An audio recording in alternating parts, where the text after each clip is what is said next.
Good evening, good evening, my YouTube family. Good evening. Look who I have in the house, y'all. Good evening, good evening. This is exciting for me to have Dr. William Sandy Darity to join us to have this conversation specific to the case for reparations. No other person could do this like Dr. Sandy Darity could do it. So I'm just delighted. And I want to thank you for joining me, sir. Thank you for having me. It's a pleasure to be on your program. Yeah, thank you for joining me. Thank you for joining me. So, Dr. Sandy Darity, for those of you that don't know, he's the renowned scholar and economist from Duke University. He has written a book, From Here to Equality. He and Kristen Mullen. I consider him a reparationist.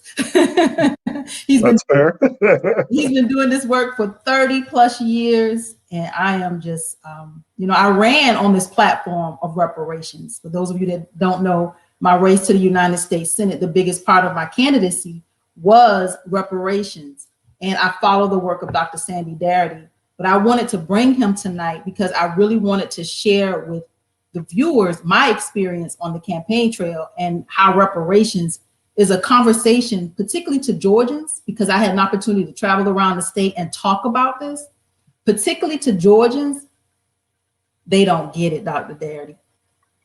They don't get it. They don't believe it. They don't understand it. I had one gentleman pull me to the side, Dr. Darity, and he said, and it was he and I, and he asked me, he said, Tamara, what is reparations? I've never heard the word before. Well, I don't think he's unusual on that score, actually. I think that there's a widespread lack of information about what reparations means and what it stands for. I don't know if this would be helpful, but I guess we could start with basics this evening if you'd like.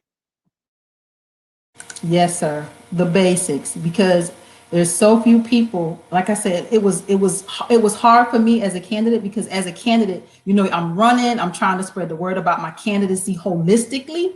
But when I started to talk about reparations, that's where people were like, "What is it? How does who's going to get it?" Just questions after questions after questions, Dr. Darren. So the starting point from my perspective is thinking about the entire history of how white supremacy has operated in the United States and what its impact has been on the lives of Black people who are descendants of persons who were enslaved in the United States. I think that a lot of people have heard of the idea of 40 acres and a mule, but they really don't know the story. And I think they frequently think it's something that is kind of the equivalent of an urban myth. Uh, but in fact, 40 acres and a mule represents a promise that was made to folks who had been enslaved in the United States at the point of emancipation. And this was a promise that took the form of a commitment on the part of the federal government to provide them with an initial stake uh, in property in the United States as they came out of the years of bondage. That stake initially was in the form of a directive that was made by General Sherman uh, while the war was still taking place. This was a directive in January 1865 that designated a territory stretching from the Sea Islands of South Carolina to northern Georgia as a territory that was to be assigned to the formerly enslaved. Approximately 5.3 million acres of land. Uh, this land was supposed to be designated for the formerly enslaved, and it was supposed to be the beginning of a process that would have resulted in 40 million acres of land being assigned to the freedmen. But instead, out of that 5.3 million acres that Sherman designated, only 400,000 acres were distributed to the formerly enslaved, 40,000 of the formerly enslaved, out of 4 million newly emancipated individuals. And even that allotment was taken back by the federal government and restored to the slaveholders under the order of Andrew Johnson, the president who succeeded Lincoln after Lincoln's assassination. And in fact, Andrew Johnson played a central role in undermining every single effort that was made to ensure that the newly emancipated received full citizenship rights in the United States. So that's the beginning of what we now view as the modern racial wealth gap. It's the denial of the ancestors of today's living descendants of persons enslaved in the United States. It's the denial of that initial 40-acre land grant. And it occurs at the same time that about 1.5 million white families were receiving 160-acre land grants under the terms of the Homestead Act. The Homestead Act was initiated in 1862, and it was a wealth building mechanism, but it was restricted for the most part to white Americans, to the point that today it's estimated that about 45 million living white Americans are beneficiaries of the Homestead Acts. And so that's the beginning of the racial wealth gap today, because the failure to provide the 40 acres to the formerly enslaved and the provision of 160 acres to many, many white families set up a period of intergenerational transmission of disadvantage for Blacks and advantage for whites, arising out of public policy, a policy that was designed to deprive Blacks of the capacity to accumulate wealth and to provide whites with the capacity to do the same thing. So today, we have a situation in which the average Black household has $850,000 less in net worth than the average white household. This corresponds to a situation in which Black American descendants of U.S. slavery are about 13% of the nation's population, but only possess about 2.5% of the nation's wealth. And so what Kirsten Mullen and I argue in the pages of From Here to Equality is that one of the primary objectives of a reparations plan is to correct that disparity, to put Black Americans in a situation where their share of the nation's wealth is at least equal to their share of the nation's population. And if we were to do that, it would require an expenditure of at least $10 to $12 trillion to correct the imbalance. So that's what reparations is about. It's about correcting the effects of this historic injustice that initially is locked into place by the failure to provide the formerly enslaved with the 40-acre land grants. And things just get aggravated subsequently. In the aftermath of the Civil War, we have nearly a century of legal segregation in the United States that carries with it its own set of deprivations. And that period was accompanied by a series of white massacres that took place north and south, east and west, virtually 100 of them that took place between the end of the Civil War and the 1940s. And these massacres resulted in severe loss of Black lives, but also in many instances, either the destruction or the appropriation of Black-owned property by the white terrorists, white mobsters. And then following that, in the aftermath of the civil rights legislation of the 1960s, we have ongoing mass incarceration. We have a continuation of police executions of unarmed Blacks, modern form of lynching, essentially. And we have discrimination that continues in housing, credit, and employment. So there's a single community in the United States that has been subjected to all three phases, from slavery to the present moment, all three phases of atrocities. And that's reflected in the difference in wealth between Blacks and whites, which we take as the best cumulative indicator of the intergenerational effects of white supremacy. So Black lives are undervalued and Black lives are subjected to deprivation. And what we really do need to try to correct those circumstances to the extent possible is a program of reparations. Let me ask you, Dr. Darity, this particular group of Black people, Black is such an encompassing word, African American, Black, people of color. Can you kind of be very specific and kind of point us to who are these people that are owed reparations? Because it's not all Black people in America. No, it's not all Black people in the United States who merit reparations under the terms of the type of plan that I've been describing. It's those Blacks in the United States whose existing position with respect to wealth has been shaped by the cumulative effects of slavery, the Jim Crow period, and ongoing atrocities. And these are individuals who are the living descendants of persons who were enslaved in the United States, the living descendants of the freedmen and freedwomen who were denied the 40-acre land grants in the immediate aftermath of the Civil War. That's who merits reparations, because that's the community that has a very unique and specific claim on the United States government. HR 40, Dr. Darity, and Cory Booker's bill in the U.S. Congress right now, it needs work. This bill speaks specifically to just a study, but you have some specific edits that you feel need to happen to on the heels of the eve of the first a committee meeting tomorrow morning at 10 a.m.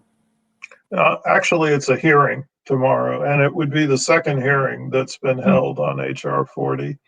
The first one was held on June 19th, 2019, or Juneteenth.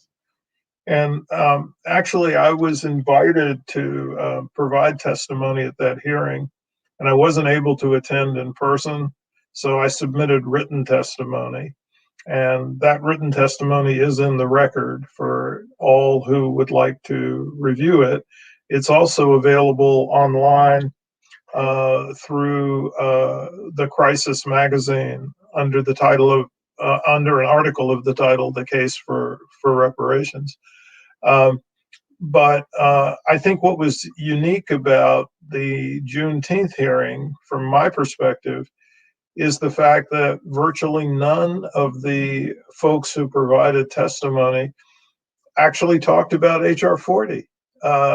Virtually everyone, and I think I was the sole exception in my written testimony, virtually everyone talked about whether or not they were against or whether they were for reparations. But they didn't really talk about the content of the text of HR 40.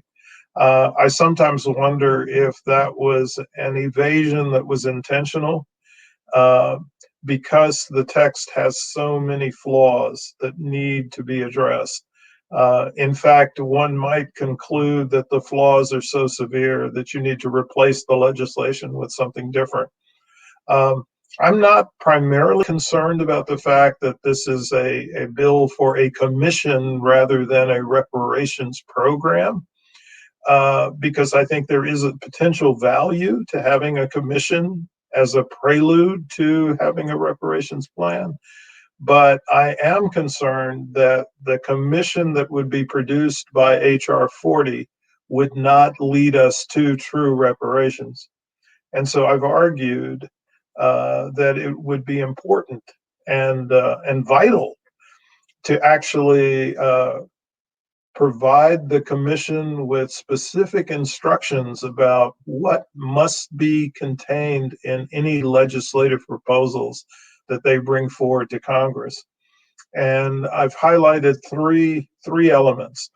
The first is that the legislation should make it specific that the recipients of reparations must be Black Americans who are descendants of persons who were enslaved in the United States. That's the first condition that should be built into any proposals that the commission generates. The second is that the commission should ensure that the proposals that it brings forward are designed in such a way that the racial wealth gap in the United States would be eliminated through the reparations plan.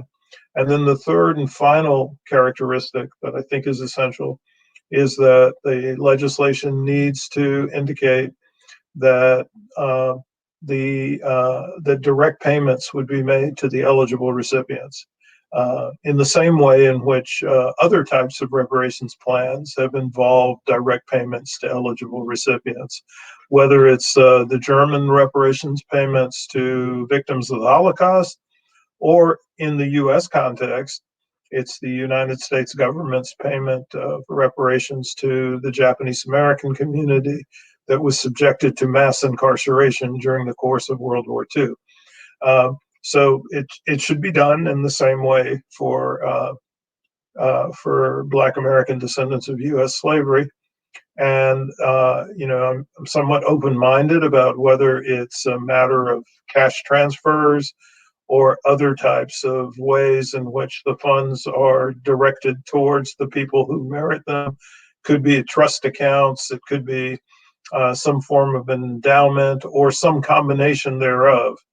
But the individual recipients ultimately are the folks who should have discretion over the use of the funds, and so the funds should go directly to them. And Dr. Darity, that question that I got is the end. I felt insulted when they're like talking about how we spend money as a people and we would waste it, or we need financial literacy. Can you speak to that, Dr. Darity? Well, actually, in comparison with the rest of Americans, Black Americans are actually relatively frugal. I think that the best evidence that we have now are some estimates that indicate that white households spend 1.3 times as much as Black households out of a given level of income. Now, how's that possible? Well, it's possible because the white households have considerably higher levels of wealth. Even if we think about the very concentrated degree of wealth ownership or wealth holdings in the United States, there are huge disparities at the upper end of the wealth distribution, where approximately 25% of white households have a net worth in excess of $1 million, and it's only 4% of Black households. And so even though wealth is generally unevenly distributed, there's huge differences in the proportionate amount that's distributed across Black America versus the proportionate amount that is distributed across white America. The Black amount is starkly lower. I mean, even if we go to the low end of the distribution, white households in the bottom 20% of the income distribution, so the poorest white households, have about $15,000 in net worth. The poorest Black households have a net worth that is close to zero. So there's disparities all along the income distribution in terms of wealth holdings. And these disparities are so significant that they really do have dramatic effects on people's life chances, life outcomes, opportunities, options, and capacity to fulfill their dreams and aspirations. And so this is the critical dimension that needs to be addressed by a reparations plan. Dr. Darity, can you speak to land? The black farmers and the farmland that we once had. Can you speak to that? Where are we now as a people? So, as I said originally, the intent or the promise was to provide the formerly enslaved with at least 40 million acres of land, and that promise was never fulfilled. I think in the aftermath of the Civil War, somehow, almost through dint of near mystical effort, Black Americans managed to accumulate about 15 million acres of land by the early part of the 20th century. And then that land was progressively lost. And it was progressively lost not just by the land disappearing, but in large measure by white Americans finding a variety of ways to appropriate or seize the land and make it their own property. So that when we get into the latter half of the 20th century, we have a situation where the 15 million acres of land had diminished to about 1 million acres. And in the process, it meant that individuals who were engaged in farming, there are non-residential purposes of land. There are also purposes that land can be put to that don't involve farming. But those Black Americans who were engaged in farming also experienced a progressive loss in land and in their capacity to maintain themselves in that business. So we have a long history of land deprivation, even among the amounts of land that we manage to gain at our own behest. And so that has had strong disadvantages for Black folks who are engaged in farming. But I think that the answer to the consequences of that is not to have the federal government do another land allocation, not at this point. What the federal government should do is provide folks with the monetary resources that would allow those who want to purchase land or extend land holdings to do so, and those who would prefer to do something else in terms of the way in which they accumulate wealth to do that. So I think it should be a matter of discretion rather than the federal government setting up a new land reform. I think that's unrealistic and probably not satisfactory in the beginnings of the 21st century.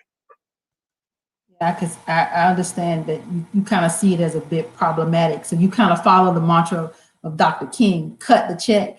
You want to cut the check, just pay. Yeah, Then we can yeah, people. yeah. You know, people say things like reparations is more than a check.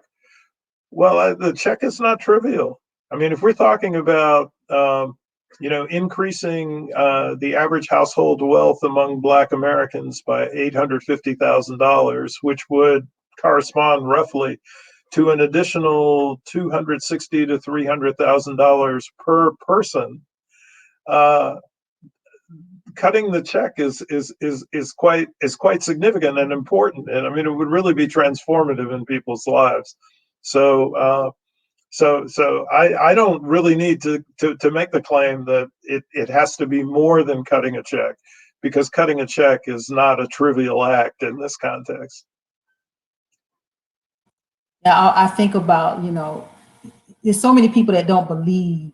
And like I said, my journey on the campaign trail, I ran into that over and over again, where they didn't know what it was. And then when I explained it and I'm excited about it, then there's a lot of people that still don't believe that this will ever happen. And I'm like, may not be for me, it may not be for my children, but it may be for my children's children. So I do believe that one day it will happen. I may not live to see it, but I do believe that one day it absolutely will happen. I believe that in this COVID season, there's a reckoning that's happening in this country, and I believe it is going to happen. And I think, when you think about from, us being freed from slavery and then, getting the right to vote, there was almost 100 years right there, right? So whatever place and space that I'm in and I'm doing this work, I am committed to doing it. And Dr. Darity, obviously for the last 30 plus years, you've been committed to doing the work too. Yeah, let me just say that, prior to the period where I made the commitment to do serious work on this research and advocacy, I was a reparations skeptic also, like many of the people that you're encountering today. I didn't think it was something that was realistic, even if I did feel that it was morally correct. I just didn't think it would ever happen. Um, but I had my road to Damascus moment where I ended up saying to myself, um, even if the odds are extremely long for this to occur, it is so much the right thing to do that we might as well build a plan for it, and perhaps the opportunity will arise eventually for that plan to be taken seriously and become something that is a political reality. And so actually, I've been somewhat surprised at the climate around discussions for reparations that has existed since 2019, when we finally had credible political candidates actually talking about reparations. Even if they didn't endorse it, at least they uttered the term.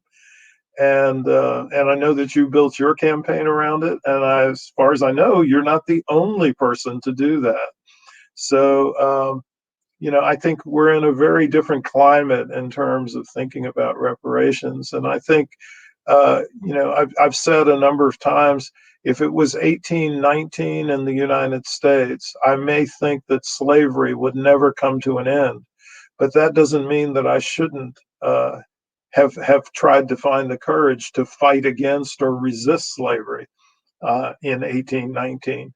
And so, similarly, today, even if we might think that the odds are still long for reparations to be adopted, that's not a reason to not engage in the process of trying to struggle to make it happen. Uh, so that's where I stand. There's a debt that hasn't been paid for 156 years. It may not be paid in my lifetime, but I'm certainly going to try to do my best to see if I can help make it happen. Yeah, I'm in. I'm in. I can't, I can't imagine me. Is so, I feel like I'm in my purpose. I feel like I'm living in my purpose every time I talk about it. Like I said, I believe it with all my heart and all my soul. I absolutely believe that one day it is It will happen. going to happen. Yeah. Yeah. So there's a lot going on in the chat. I won't have time to read it, y'all, because this is only scheduled to be a 30-minute broadcast. I have about another 2 minutes with Dr. Sandy Darity, and I want to give him the final words because I knew people, they need to know who you are. This has been your life's work, Dr. Darity, and I just appreciate all that you've given this, and seeing something in candidates like me and people that are coming along. Just I appreciate you sincerely, sir. Well, I appreciate that. Thank you very much. Not everybody appreciates me, so Yes, that, we do. I'm Over here, grateful we for do. that. But yeah, I'm grateful for that. And I'm also grateful for you and others who are making the commitment through the political system uh, to try to make this happen. Um, I think it's a really exciting moment, and I'm an old head, and so it's very gratifying to me to see some of the folks who are considerably younger than I am taking up the torch, taking up the mantle, because eventually some of us will see the day happen when restitution is finally made. I want to thank you for joining me on this broadcast tonight. This is everything I needed it to be and wanted to be and expected it to be. So I'm excited, and I'm going to continue to fight. I'm going to continue to talk about reparations, and I don't know. I'm praying and trusting God that if I'm supposed to run again, that He'll make that path plain and clear. So I'm where I need to be, and I will continue to fight for reparations, Dr. Darity. I absolutely will. All right, I'm in there with you. Yes, sir. Thank you. And thank you, everybody, for joining us tonight. I am Tamara Johnson Shealy, and I will see you tomorrow night right here on YouTube with Teaching with Tamara, where we are keeping up with Congress, y'all. Thank you, everybody. Have a good night. Good night.